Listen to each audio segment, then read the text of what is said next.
தமிழக பாஜகவுடைய மாநில தலைவர் திருமதி தமிழிசை சவுந்தரராஜன் நம்மோட தொலைபேசி இணைப்பில் இருக்கிறார். வணக்கம் திருமதி தமிழிசை. இன்னைக்கு சட்டசபையில் நடந்த விஷயங்கள் அதிமுக அரசு தன்னுடைய பெரும்பான்மையை நிரூபித்திருக்காக கருதுறீங்களா, அல்லது திராவிட முன்னேற்றங்கள் சொல்வது போல ஜனநாயகத்துக்கு விடப்பட்ட சவால் அப்படின்னு கருதுறீங்களா திருமதி தமிழிசை? இது சரியாக நடைபெறவில்லை என்பதுதான் எனது கருத்து. எதிர்கட்சிகள் ரகசிய வாக்கெடுப்பு கேட்டார்கள்.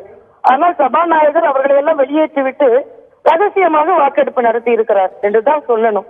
இன்னும் சொல்ல போனால் அவர்கள் எதிர்கட்சியினரை இன்னும் சரியாக நடத்தி ஓரளவிற்கு ஜனநாயக முறைப்படி இந்த வாக்களிப்பு நடந்திருக்க வேண்டும். இன்றைய சூழ்நிலையில் கால அவகாசம் இல்லாமல் அவர்கள் அவசரமாக வாக்கெடுப்பிற்கு ஏற்பாடு செய்ததிலிருந்து ஏதோ உள்நோக்கம் இருக்கிறது என்று தெரிகிறது.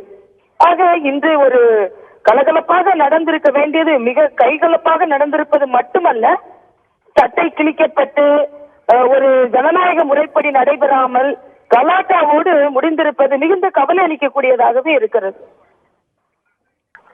ரொம்ப வார்த்தையில் ரொம்ப அழகா குறிப்பிட்டீங்க. கலகலப்பா நடந்திருக்க வேண்டியது கைகலப்பா முடிஞ்சது.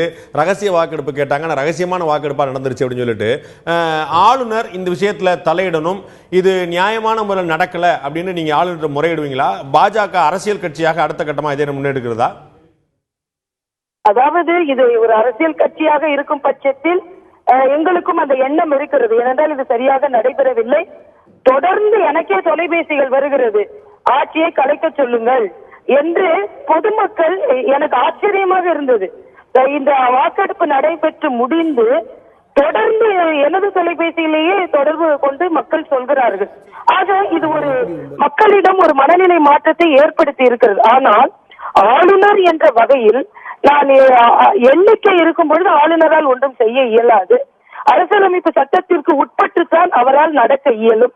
ஆனால் இன்று வாக்கெடுப்பு நாம் நினைத்த அளவிற்கு நடைபெறவில்லை என்பதால் சட்ட ரீதியாக ஏதாவது சட்ட விதிமீறல்கள் இருக்கிறது என்று வேறு நடவடிக்கை எடுக்க முடியுமா என்பதை ஆராய்ந்து அதற்கான கோரிக்கை நாங்கள் வைப்போம். நன்றி திருமதி தமிழிசை, உங்களுடைய கருத்தை எங்களோட பகிர்ந்து கொண்டதுக்கு.